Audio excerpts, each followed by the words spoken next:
Mesdames, Messieurs, bonsoir. L'ensemble de l'actualité qui a coulé dans la semaine analysée par les journalistes sur ce plateau, c'est le leitmotiv, mesdames, messieurs, de cette émission Club Média 7. Et ce soir, j'ai deux invités sur ce plateau.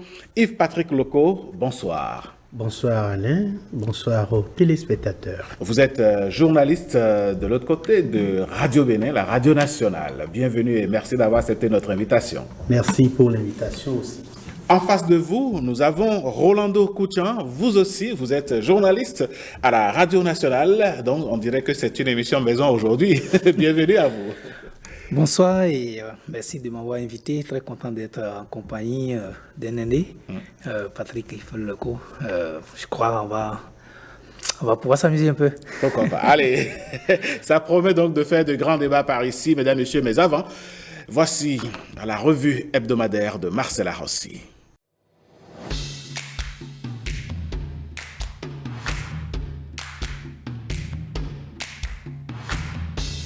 Le pétrole du Niger va quand même couler à la station terminale de Sémé au Bénin. Nous avons décidé d'autoriser le chargement du premier navire qui mouille dans nos eaux. Le Bénin n'a aucune intention de nuire aux intérêts de l'État du Niger ni à celui de notre partenaire commun, a déclaré le ministre béninois des Mines au cours du point de presse conjoint avec les partenaires chinois tenu ce mercredi 15 mai 2024 à la suite d'une rencontre à la présidence de la République. Patrice Talon démontre sa bonne foi pour un retour à la normale, applaudit fraternité. L'intérêt général et le bien des peuples entre les deux frontières priment sur les désaccords et les malentendus entre les deux gouvernements. De cette crise, aucun pays ne s'en sortira grandi, bien au contraire, chacun y laissera des plumes. Par ailleurs, le Bénin a également donné son accord à la proposition du partenaire chinois qui sollicite la tenue d'une réunion du comité inter-État. Cette position de l'État béninois prouve à nouveau qu'il était ouvert à un dialogue avec les autorités depuis la levée des sanctions de la CEDEAO contre les militaires au pouvoir, poursuit Fraternité. C'est une décision qui fait suite à une démarche salutaire et formelle posée par les autorités de Niamey. Une délégation de cadres du Niger attendue au Bénin nous apprend le matinal de la déclaration lue par le ministre béninois en charge de l'énergie et des mines le mercredi 15 mai 2024. Il ressort que la douane nigérienne a adressé une lettre à la douane béninoise pour la participation d'une délégation de cadres nigériens ensemble avec les cadres béninois aux opérations de chargement telles que prévues par les accords. Cet acte posé par les autorités de Niamey démontre qu'elles ont parfaitement appréhendé le sens et la portée de l'invitation à elles faite par Patrice Talon de rendre formelle leur relation avec le Bénin, estime le journal. Mais c'est le Bénin qui prouve encore une fois sa bonne foi, signe Gaskiani Info. Il s'agit d'une autorisation ponctuelle et provisoire, rapporte le journal. Elle n'est pas une caution au comportement du Niger. Le Bénin entend tenir ses engagements dans le cadre de l'accord, à en croire le ministre. La société WAPCO a sollicité une réunion inter-État Bénin-Niger du pilotage du projet aux fins d'examiner les sujets urgents liés à la bonne conduite des opérations d'exportation du pétrole. Il a confié que les autorités béninoises ont donné leur accord pour la tenue de cette réunion. Au Sénégal, Paul Kagame est le premier chef d'État à effectuer une visite officielle à Diomaye Faye. Le Sénégal déroule le tapis rouge à l'Africain le plus proche des chancelleries occidentales, dur mais jugé efficace sur le plan des infrastructures et du développement endogène de son pays, écrit Sénégo. Sa visite de 2 jours doit-elle nous faire croire que le locataire du palais doit avoir d'autres orientations que celles qu'on croyait être les siennes? Où va le Sénégal? S'interroge Cheikh Ibrahima Diallo, leader du Parti Justice et Développement, PJD. Le chef de l'État rwandais mène une véritable opération de charme sur le continent, commente depuis le Burkina Faso le pays. En plus de Paul Kagame, le tout jeune président élu du Sénégal semble l'avoir compris, si fait que depuis son accession à la magistrature suprême, toutes ses sorties ont été en direction des pays voisins du Sénégal et de la sous-région ouest-africaine. Toutefois, tout en reconnaissant le bien fondé du renforcement de la coopération sud-sud, la tournée de l'homme mince de Kigali ne manque pas de susciter des interrogations. Que recherche Paul Kagame à travers ses sorties? Qu'est-ce qui le fait courir tant? S'interroge aussi le site burkinabé. La crise dans l'est de la République démocratique du Congo, dans laquelle Kagame est accusé de soutenir les groupes rebelles qui sèment la terreur et la désolation chez son voisin, a contribué à isoler le président rwandais sur la scène internationale, croit doit savoir le pays. Les rapports onusiens accablent le Rwanda et les condamnations ça et là de certaines chancelleries en sont peut-être la preuve. Il est donc possible de penser que Kigali travaille à redorer son blason sur la scène internationale. De ce fait, le Rwanda, selon le pays, marque un point important sur son homologue congolais Félix Tshisekedi qui, lui, privilégie les capitales occidentales, considérées par une certaine opinion comme étant à l'origine de tous les maux du continent.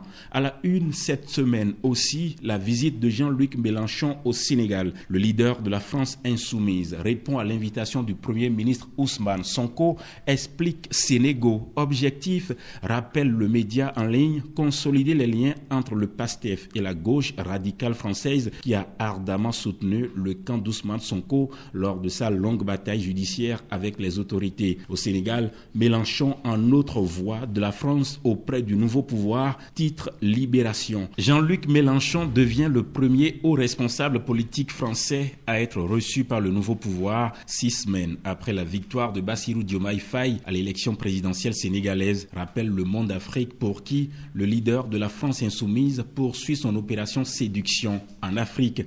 Pour autant, dit le ministre de la Communication Alioune Sall au Monde Afrique, il n'y a aucun malaise vis-à-vis des autorités françaises. Nous distinguons nos relations privilégiées avec des partis amis et celles séculaires avec la France. Cette visite entre dans le cadre de la consolidation des liens existants entre deux formations politiques qui partagent la vision d'un monde juste et solidaire dans le respect de la souveraineté de chaque peuple, rappelle le PASTEF cité par Sénégo. Faye, Sonko et Mélenchon, un front anti-Macron, s'interroge Jeune Afrique. Lors de sa conférence jeudi à l'université Cheikh Anta Diop de Dakar, en présence de Jean-Luc Mélenchon, le premier ministre sénégalais Ousmane Sonko s'en est pris à la présidence française, qu'il a accusé d'avoir persécuté son camp sous l'ancienne présidence de Macky Sall. Selon France 24, il a aussi abordé la question du néocolonialisme et remis en cause la présence de bases militaires étrangères dans le pays.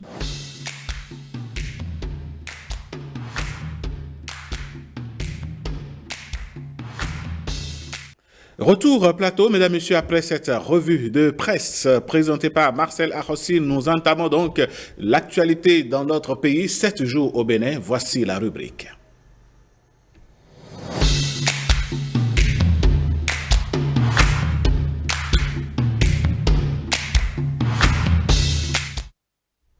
Ce qui a fait cette semaine office de grosse actualité, mesdames, messieurs, c'est bel et bien donc cette décision du gouvernement du président Patrice Talon de revenir donc sur sa décision de blocage de l'exploitation du pipeline et d'embarquement donc du pétrole nigérien. Aujourd'hui au Bénin, le pétrole nigérien peut donc couler, est-on tenté de dire. Alors Yves-Patrick Leco, est-ce que nous sommes, disons, en face d'une situation de dégel de la crise entre le Bénin et le Niger? On peut dire que nous sommes en face d'une situation de dégel, même si dans le compte rendu de la rencontre entre la partie chinoise et la partie béninoise, on a parlé d'autorisation temporaire de l'embarquement du pétrole nigérien. Il est à souhaiter que du temporaire ou du provisoire, nous nous acheminions vers le définitif pour que cette situation de dégel soit véritablement une situation appréciable par tous. Et s'il doit y avoir dégel, il faut que véritablement des deux côtés, que ce soit du côté du Niger ou du côté de notre pays, le Bénin, que la balle soit remise totalement à terre pour que nous allions de l'avant, puisque, je le dis souvent, le peuple béninois et le peuple nigérien sont des peuples frères. J'ai l'habitude de dire, hélas, je cite quelqu'un que j'ai entendu une fois, mais il y a très longtemps, à propos des frontières, qu'il y a des Béninois qui ont leur salon au Bénin et leur chambre à coucher au Niger. Ça veut dire que nos deux pays sont véritablement frères, partagent des liens séculaires très profonds et ce n'est pas le moment de gâter tout ceci. Et si on doit jeter un petit regard dans le rétroviseur, le Bénin et le Niger partagent tellement de choses. L'autorité du bassin du Niger, par exemple, où des fonctionnaires béninois ont travaillé jusqu'à leur retraite du côté de Niamey.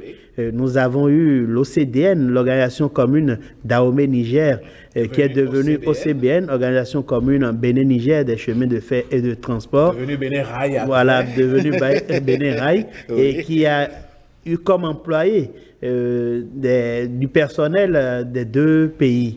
Donc, c'est dire que le Bénin et le Niger partagent tellement de choses qu'il faut revenir à de meilleurs sentiments. D'accord. Rolando Koutian, la décision est donc prise. Le pétrole nigérien peut donc être exploité sur les eaux, sinon dans les eaux béninoises. Est-ce que vous voyez dans cette décision du gouvernement un rétropédalage ou bien une volonté de dégel de la crise entre les deux pays? Non, moi je ne vois pas ça comme étant un rétropédalage, mais je vois ça comme étant un facteur de dégel. Parce que le dégel, ce n'est pas que ça, mais il faut qu'une des deux parties puissent montrer déjà la volonté de mettre fin à ce qui se passe. Et je crois que le gouvernement du Bénin a montré sa bonne foi à travers cette décision. Donc, moi, je ne qualifie pas justement cette décision de rétropédalage, mais la bonne volonté.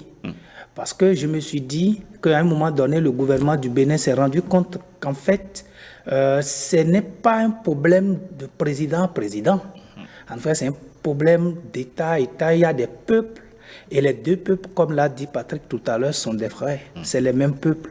Et donc, si nous insistons beaucoup plus sur ça, ce sont ces peuples-là que nous faisons du mal. Et donc, je pense que, sans vouloir être dans le secret des dieux, donc, je pense que cela a basculé un tout petit peu du côté des autorités béninoises qui ont pris la décision sur eux de montrer leur bonne foi, non seulement aux Nigériens, mais face à l'opinion publique internationale qui est claire. Il y a que certains estiment que il y a le troisième larron qui est quand même qui a assez de poids, la Chine, et que les entreprises chinoises qui ont derrière elles leur pays ont pesé quand même dans la décision du gouvernement. Est-ce que c'est vrai? Oui, on peut pas dire non. On peut pas dire non parce que nous sommes là sur le terrain géopolitique pur. Et c'est la géopolitique des matières premières. Vous savez, il y a des acteurs. La décision que le gouvernement a prise au départ, qui est de ne pas faire passer justement le pétrole à travers nos eaux sans que les frontières ne soient ouvertes du côté du Niger. Oui, mais c'est ça, c'est-à-dire que nous sommes en présence de rapports de force. Alors, dans notre rapport de force, nous avons quoi? Quelle est la force du Bénin pour pouvoir bomber, pour montrer aux Nigériens que ce n'est pas aussi facile ce que vous dites là. Donc, ça fait partie des éléments du rapport de force que nous avons. Ce n'est pas de la faute du Bénin d'avoir le port. C'est ce que la nature a donné au Bénin. Et ce que la nature a donné au Niger, c'est le pétrole qu'ils ont retrouvé. Il y a le poids de la Chine, vous savez très bien les relations qui lient la Chine et le Bénin. Et donc, mais il ne faut pas aussi que les gens pensent que, parce que le gouvernement béninois a dit ça, et donc n'a rien gagné. En termes de géopolitique, c'est les intérêts qui sont en jeu. Nous, on ne sait pas quel intérêt qui a été mis sur place pour que le gouvernement béninois puisse dire, OK, donc passez. Je suis presque persuadé que ça ne peut pas être comme ça, parce que c'est la Chine. Et puis, non, ça ne se passe pas comme ça en termes géopolitiques. Yves-Patrick Loco, il y a comme une ère de souveraineté des trois pays qui s'expriment là. Le Bénin qui a pris sa décision, le Niger qui certainement a envoyé des émissaires. Est-ce que vous êtes sûr que, quelque part en matière de géopolitique, la Chine ne pèse pas dans cette affaire? Je dirais que tous les trois pays pèsent. Nous sommes des États souverains. Le Bénin comme le Niger, comme le partenaire asiatique chinois. Donc, les trois parties, chacun a sa force. Et c'est ça qui a été démontré. C'est-à-dire que le Niger garde fermé sa frontière avec le Bénin. Le Bénin dit, votre pétrole passe sur mon territoire. Je le bloque parce que c'est embarqué dans mes eaux, notamment à la station de Sémin.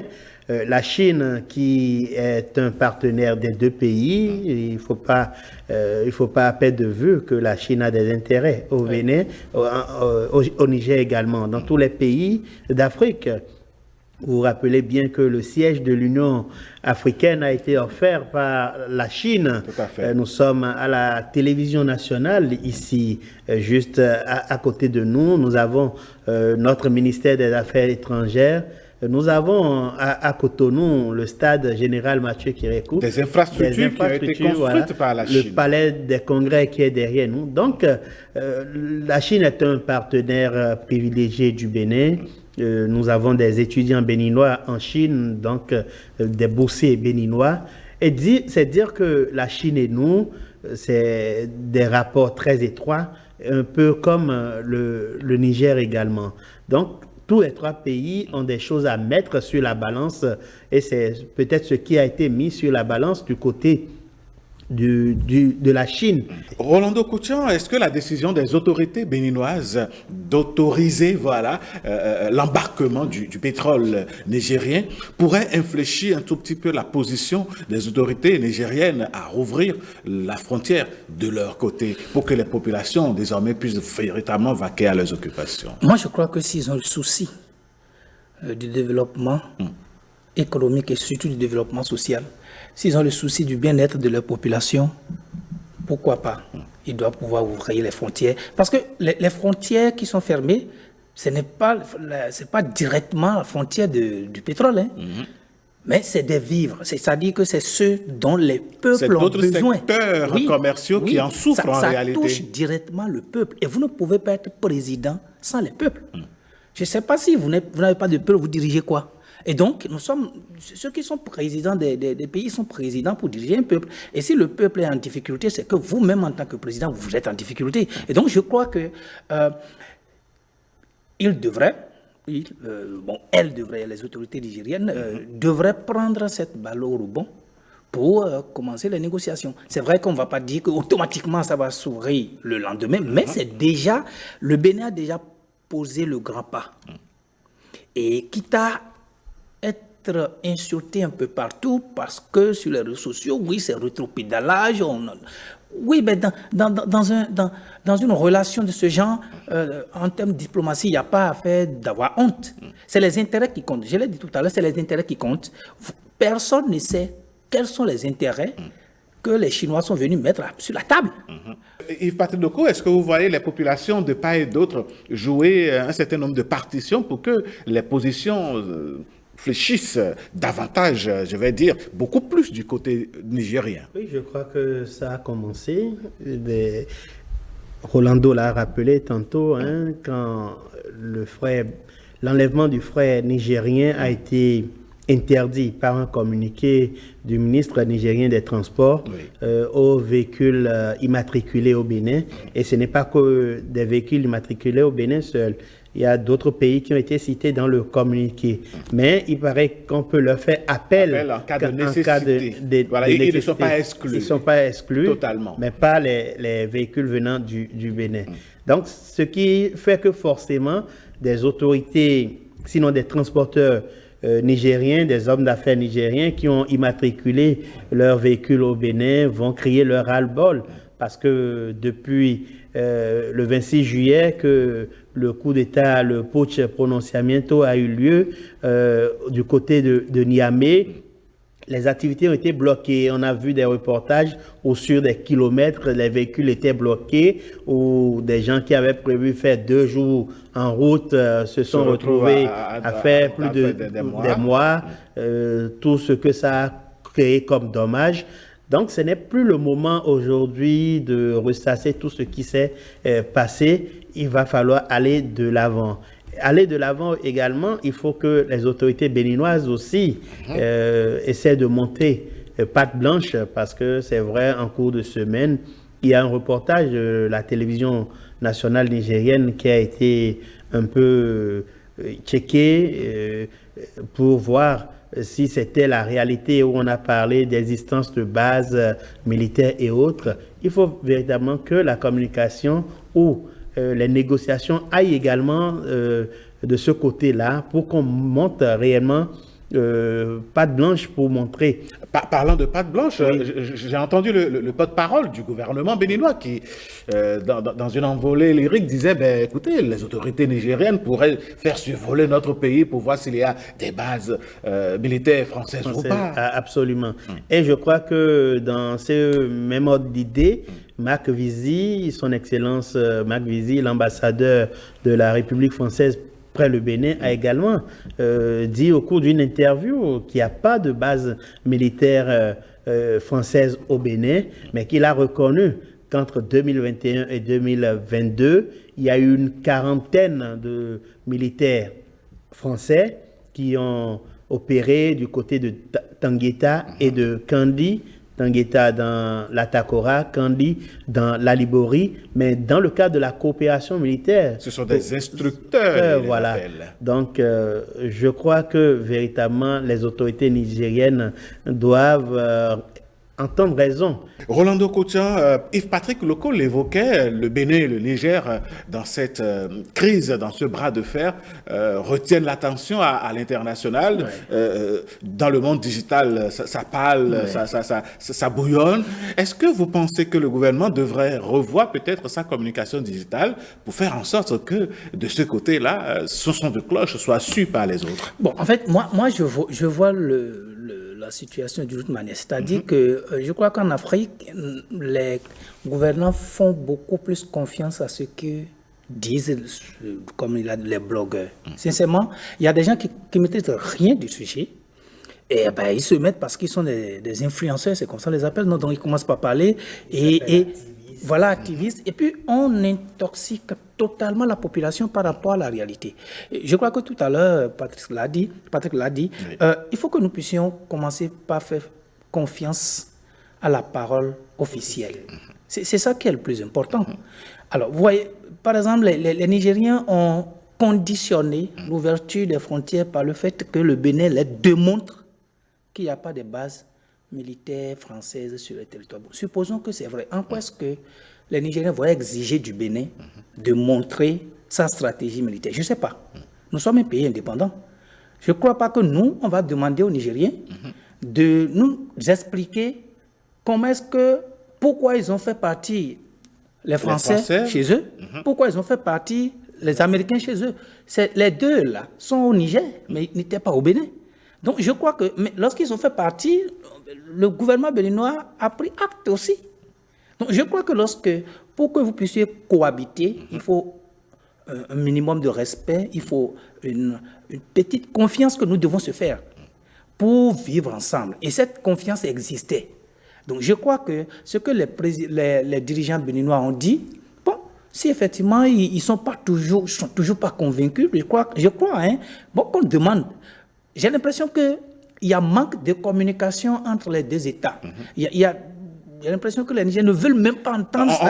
On pourrait envisager l'intervention d'une équipe internationale indépendante pour mettre les deux pays à l'aise. Je crois que à travers le problème de pétrole, on peut régler. Beaucoup de choses vont se décanter de même. Parce que par contre, c'est que la Chine pourrait jouer une carte de ce côté-là. Oui, je crois que Yves-Patrick Loko a failli minimiser la force de... Non, la Chine, c'est une grande puissance dans tous les domaines. Non, il a dit. Alors, oui, non, mais on n'a pas les mêmes forces, on n'a pas le même poids. Oui. Même le Niger et le Bénin ensemble ne fait pas le poids devant la Chine. Non, ça c'est clair. Et le pétrole qui quitte le Niger pour passer par le Bénin et aller en Chine est un enjeu important. Oui, mais ne fait pas un dixième de ce que de la quantité dont la Chine a besoin. Mais c'est important pour lui. Et donc, la Chine ne va pas accepter que ça se détruise. C'est pour cela que vous avez vu automatiquement, il y a une délégation chinoise qui est venue au Bénin.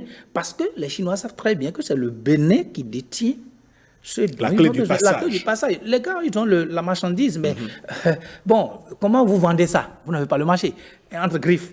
Donc, non, je crois qu'il est temps que les balles soient ramenées à terre. Le gouvernement béninois a montré sincèrement sa bonne foi, cette fois-ci, par rapport à ce problème-là. Je demande simplement, et en tant que peuple, des deux, que ce soit Niger ou Bénin, pour l'amour que les dirigeants ont pour ces peuples, qu'ils puissent ramener la balle à terre et qu'ils passent à la table de négociation. C'est ça qui fait dire aux gens que vous êtes des gentlemen. Ce n'est pas parce qu'on bombe chaque fois le torse qu'on est fort. Non, la force aussi, c'est que vous avez la capacité de pouvoir surmonter votre colère. Patrick Loko a une réaction à vos déclarations. Pas forcément à sa déclaration, mais je devais compléter puisque vous avez parlé de l'international. Oui. Il est déjà arrivé que l'ONU organise des visites de l'agence de l'ADIA, par exemple, pour aller en Iran ou en Irak, où il y avait des soupçons de fabrication de l'arme nucléaire, voilà, pour aller voir réellement si ça existe. Donc, si une équipe indépendante internationale peut venir sur le territoire béninois pour démontrer au Niger que voilà, les soupçons qu'ils ont ne sont pas fondés, ce serait chose normale. Ce serait bien pour les deux pays. D'accord. Vivement que les deux pays s'entendent, que les peuples béninois et nigériens fument, je vais dire, le calumet de la paix et que les deux peuples puissent se retrouver et que les opérateurs économiques de part et d'autre puissent continuer, sinon reprendre de plus belle leurs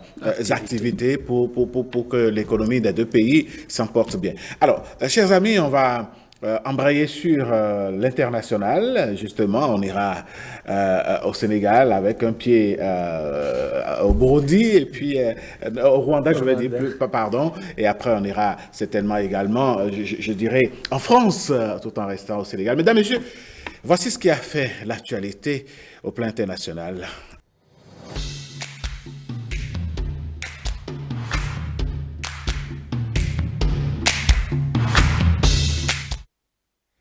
Interactu, mesdames, messieurs, nous sommes de retour sur ce plateau. Alors, Yves-Patrick Loko, le président rwandais Paul Kagame, était au Sénégal.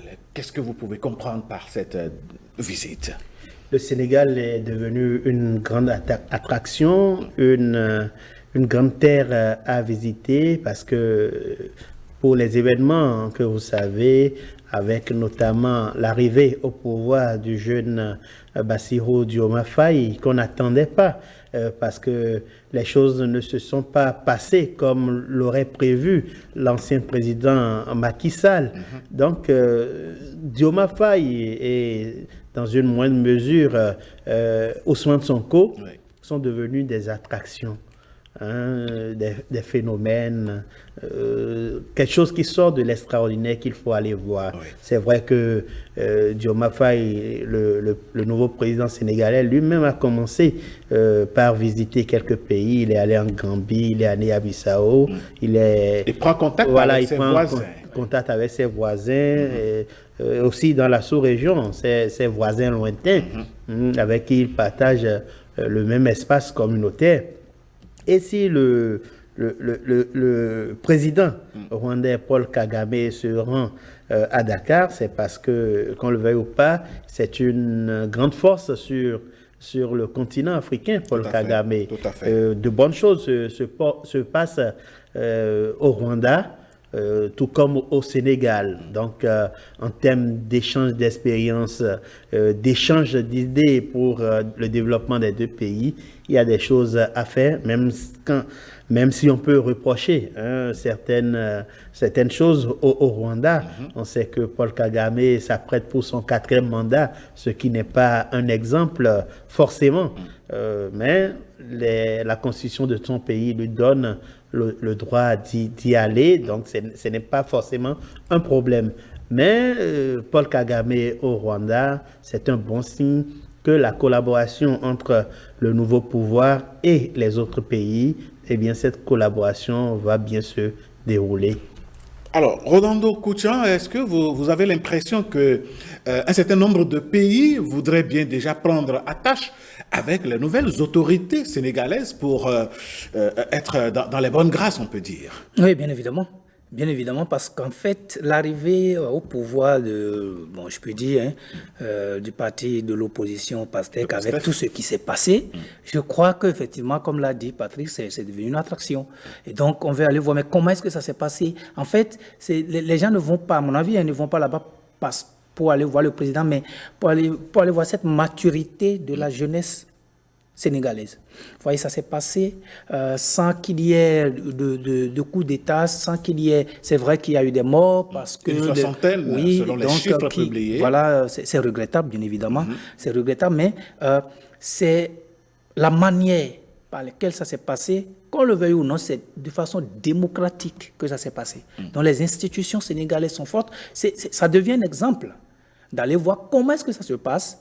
Et donc, pour s'inspirer justement de l'exemple sénégalais sur le plan politique. Je crois que c'est de ça qu'il s'agit. Et puis, c'est aussi pour, comme on le dit dans ce genre de situation, pour consolider l'amitié, les accords bilatéraux, etc. Et puis, je crois, j'ai quand même entendu dans la soirée du samedi, je crois, ils étaient ensemble, les deux.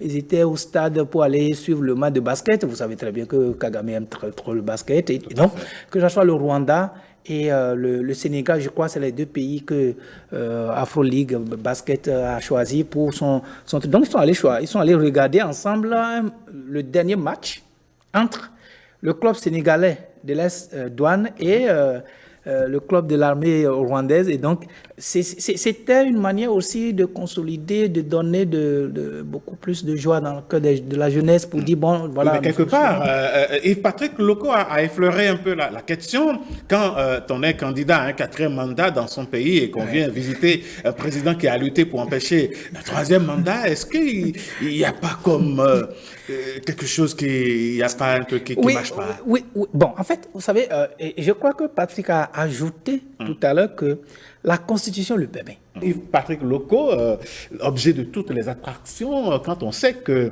dans la semaine aussi, Jean-Luc Mélenchon était à Dakar. Est-ce que c'est une visite symbolique ou bien une visite qui vise à aller féliciter les personnes dont il est plus ou moins proche? Oui, des personnes dont il est plus ou moins proche, mais ça m'a posé un petit problème. Lequel?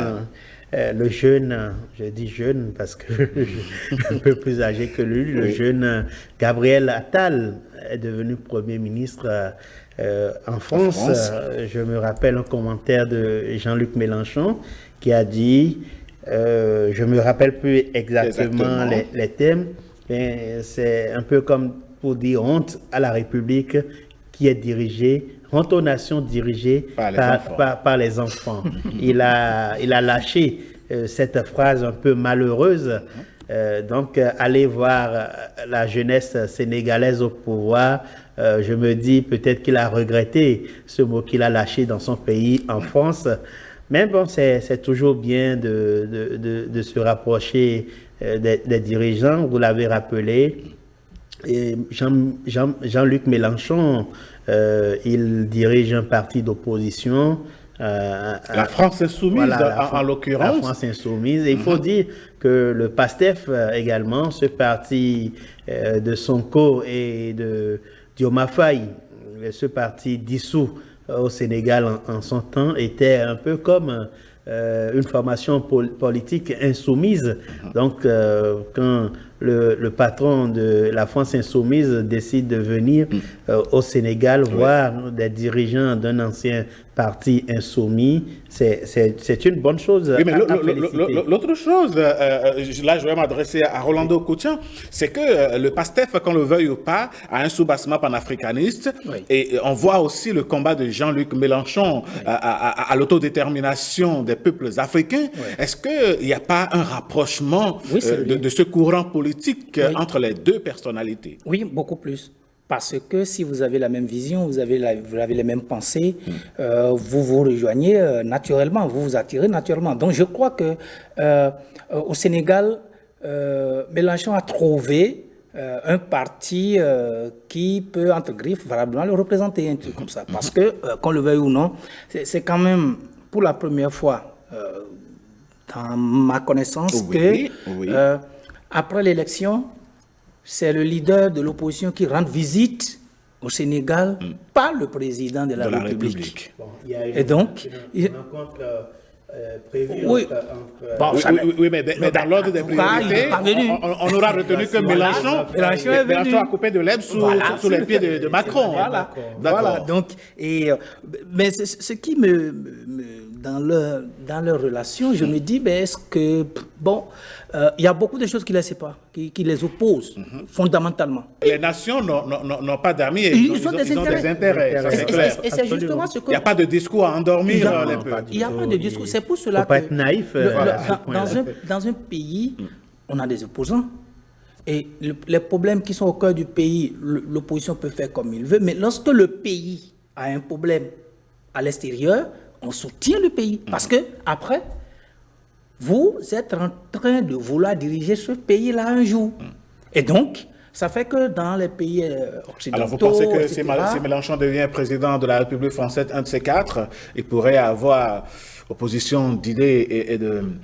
je dirais, d'idéologie avec les Sénégalais. En fait, je demande simplement aux Africains de ne pas penser qu'un jour, lorsqu'il deviendra président, que tout sera facile comme ça. D'accord. Je ne suis pas, moi, je fais pas partie de ceux-là qui pensent que nos problèmes sont automatiquement créés par les autres. Non, nous-mêmes, là, on fait quoi? Nous avons des responsabilités. Nous avons des responsabilités. Donc, commençons par travailler en notre sein. Et lorsque celui qui est à l'extérieur voit que mais ce que tu fais là, tu n'as plus besoin de lui, il te respecte. C'est de ça qu'il s'agit. Mais si tu ne fais rien et tu l'insultes, alors qu'après tu vas lui demander l'argent, tu n'auras pas. Allez, donc, savoir choisir ses partenaires et traiter d'égal à égal, garder sa dignité, faire en sorte que le pays reste debout. Voilà le leitmotiv, le résumé de vos pensées. Et moi, j'ai aimé un peu ce que Sonko a dit en présence de Jean-Luc Mélenchon devant les étudiants sénégalais à l'université Cheikh Anta Diop de Dakar. Les mots étaient forts, il faut l'avouer, à savoir le manque de réaction de la France quand il y avait tous ces problèmes-là. Il fallait le dire.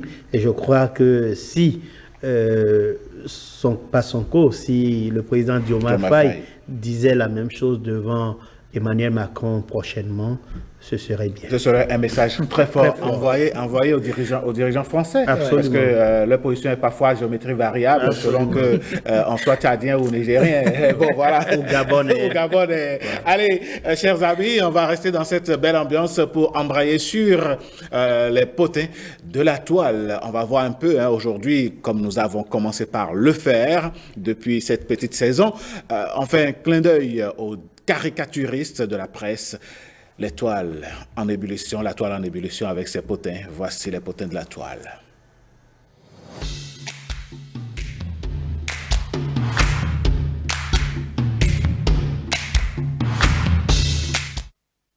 Yves-Patrick Loko, Rolando Kouchan pour cette petite saison que j'anime, quitte à retrouver bientôt. Donc, chers amis, vous allez retrouver Lénaïque dans quelques semaines. Nous avons choisi de faire la part belle aux dessinateurs de presse. Ces autres professionnels des médias qui tournent l'actualité en dérision et qui présentent l'actualité d'une autre façon. Avec la réalisation, nous allons avoir la première caricature et on va justement commenter et voir un peu le message que cela envoie. Alors, ici, on parle de la fête du 11 mai, et puis on a des rastas, et c'est écrit « Pas de fumée sans bœuf ». C'est pour dire tout simplement que là, il y a deux rastas en position. Si la réalisation nous permet de mieux lire ce qui est écrit. Alors, le premier qui dit, Joe, voilà... Là, samedi prochain, c'est le 11, disons le 43e anniversaire, voilà, de la mort de notre prophète Bob Marley. Et l'autre qui dit, bro, la galère m'a obligé à raser mes dreadlocks de la tête. Alors là, les poux aussi me dérangent. Je vais porter donc cette perruque rapidement pour faire la fête. Et l'autre dit, ben, de toutes les façons, voilà. Ce qu'il faut retenir dans cette caricature, c'est que à la fête du 11 mai, il faut avoir les drugs sur la tête, il faut vraiment pour être dans le mouvement, comme on le dit, voilà. Il faut porter. Donc, mais en temps les drugs, il faut le dire. ça s'entretient. s'entretient. Et pour l'entretenir, c'est de l'argent. Ouais. Il faut aller chez les spécialistes. Oh, oui, oui. Et donc, la galère a obligé l'un à raser ses dreads. Enlever Voilà. Mais il y a des femmes actuellement qui ont adopté la coiffure nappy et il y a des coiffeurs spécialistes. Le look naturel. Voilà. Ouais. Il y a des coiffeurs spécialistes sur le terrain actuel. C'est vrai que l'entretien coûte relativement peu cher. Voilà. Quelques billets de CFA. Mais c'est toujours bien d'être naturel. Mais on peut être également rasta sans les cheveux. Oui. Ah ouais. Je le suis. Oui. Ah ouais, Patrick, c'est un rasta chauve. Alors, Oui, non, mais Rolando Couture. en fait, ce qui est important dans ce message, c'est que 43 ans après, on a l'impression que c'est hier.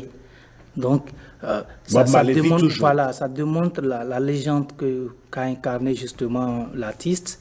Et aujourd'hui, je crois petit à petit, les jeunes comprennent que le 11, ce n'est plus nécessairement aller fumer tout ce qu'on dit. Donc, il y a une éducation qui est passée, oui, qui est passée par là. Moi, j'ai fait, je crois, dans les années 2000-2001 au campus, parce que c'était pas ça. Hein. Ce sont passé par là, on sait comment ça s'est passé. fait. Donc, ce n'est plus ça aujourd'hui. Ouais. Donc, ça veut dire que, bon, petit à petit, l'aspect positif de ce qu'a été justement cette légende que nous sommes en train de perpétuer. Non, mais je crois que les jeunes ont compris aujourd'hui davantage le message de Bob Marley. Ils écoutent sa musique. Ouais. Aujourd'hui, beaucoup comprennent de plus en plus l'anglais Ouais. et ressaisissent et saisissent Ouais. la quintessence de son ces- message. ouais. Donc, ce n'est pas forcément les dreads. C'est vrai que les dreads, c'est un élément bon, c'est distinctif caractéristique. voilà, caractéristique des reggaeman, je dirais, des Rastafari. Voilà, ce mouvement. Et les démarches aussi. Tout à fait. Et donc, ils ne font plus tellement usage du chanvre indien, de tout,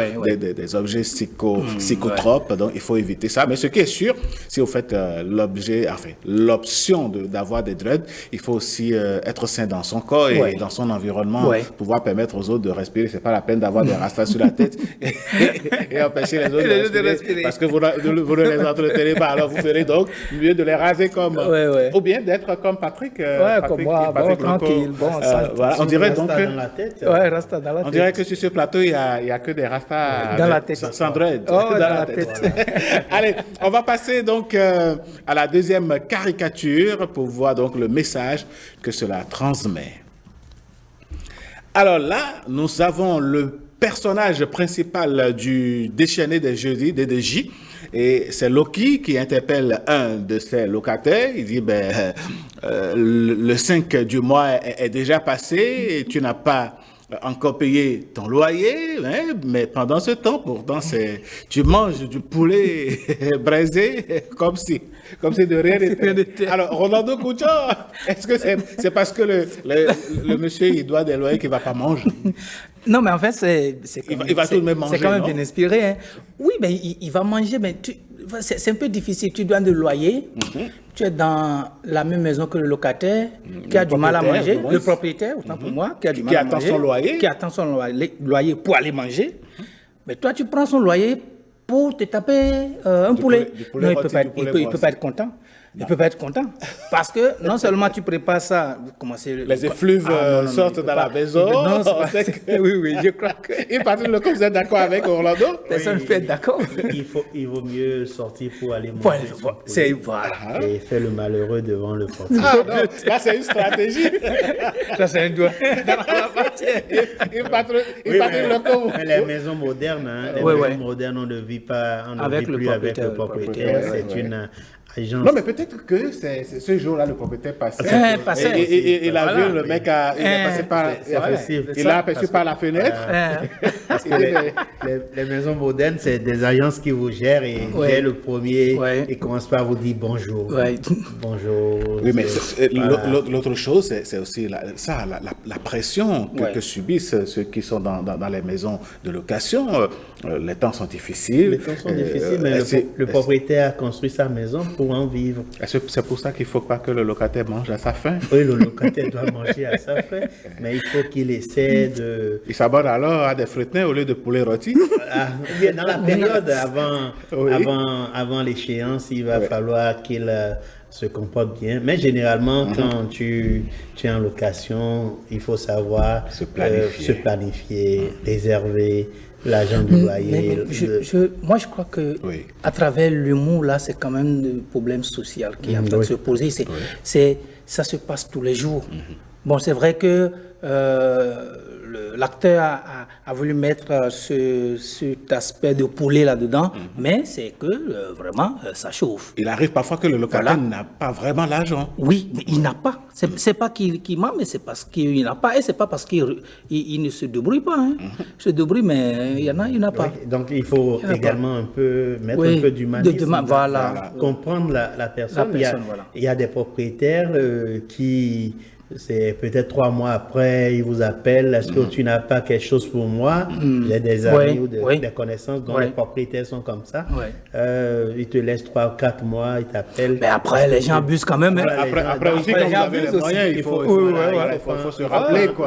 C'est important. Il ne faut pas en abuser. Donc, également, voir les conditions, revoir les conditions. C'est vrai qu'il y a eu une loi sur le bail en République du Bénin, mais est-ce que, comme la loi sur le sachet, cette loi, chacun fait ce qu'il veut. Chacun fait ce qu'il veut, parce que quand les gens parlent aux propriétaires, ils disent d'aller voir alors le gouvernement. Je rappelle que c'est la loi Ake, du député qui avait introduit cette loi.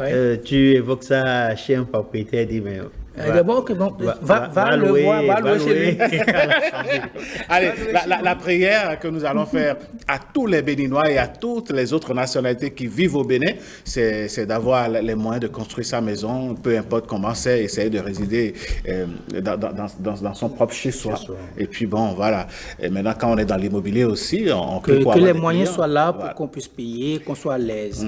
Voilà. Allez, une dernière caricature, mesdames, messieurs, pour prendre congé de vous. On va voir le message. Eh bien voilà, un autre message. Ici, nous avons 2 dames qui discutent devant des étalages, des chaussures. C'est tellement l'une est venue présenter ses produits à l'autre. Et elle dit... Alors, Naomi, ne me dis pas que dans tous ces articles, tu ne veux pas acheter pour faire plaisir à Guillaume, certainement son mari. Ou heureusement, c'est pas Rolando, on a dit. C'est pas Rolando, c'est pas Patrick non plus. Et à l'autre de répondre, je veux bien, mais je suis fatigué d'entendre où est-ce que tu as trouvé l'argent pour acheter ça. Il Patrick Loco, elle veut bien vous faire plaisir, mais vous lui demandez tout le temps où est-ce qu'elle trouve l'argent pour vous faire plaisir. Ici, c'est une femme qui travaille. On va prier pour elle pour que ses activités prospèrent. Mais si tu sais que c'est une femme qui ne travaille pas, c'est comme l'histoire un peu que j'ai lue sur WhatsApp tout dernièrement. On dit si ta femme te prépare de gros poissons tout le temps alors que tu ne donnes pas la porte. Voilà, il faut commencer par te poser des questions. Voilà. Rolando Couchant, les femmes veulent bien faire plaisir à leur homme, mais elles sont fatiguées d'entendre où est-ce que tu as trouvé l'argent. Non, moi je crois que bon, si c'est mon cas, moi, je ne sais pas pourquoi il va poser cette question. Parce que je dois savoir là où la femme trouve. En tout cas, là où ma femme trouve l'argent pour me faire plaisir, je dois savoir.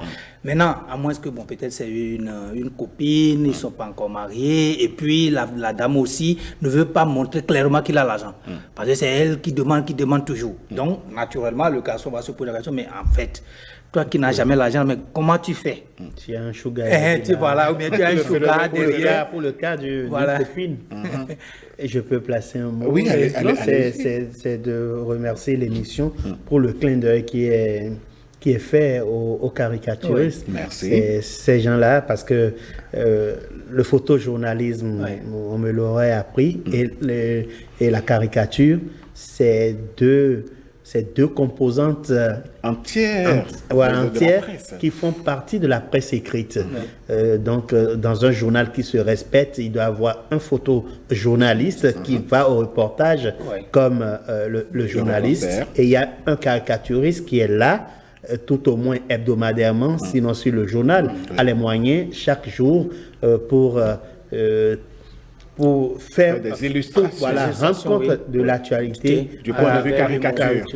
Voilà, merci beaucoup pour l'encouragement, Yves-Patrick Lecaux. Nous avons pensé, comme vous, qu'il faut donc leur faire une lucarne, un clin d'œil, parce que ce sont des confrères qui s'échinent à réfléchir, à produire, à faire en sorte que nous allions l'humour et l'utile et l'agréable, je vais dire. Rolando Koutian, ça va être la fin de cette émission. Merci d'avoir accepté notre invitation. Au contraire, merci de m'avoir invité. Je suis effectivement habitué au plateau, mais dans le domaine sportif. Voilà, je rappelle que vous êtes journaliste sportif. Oui, voilà. Très content d'être avec vous. Merci.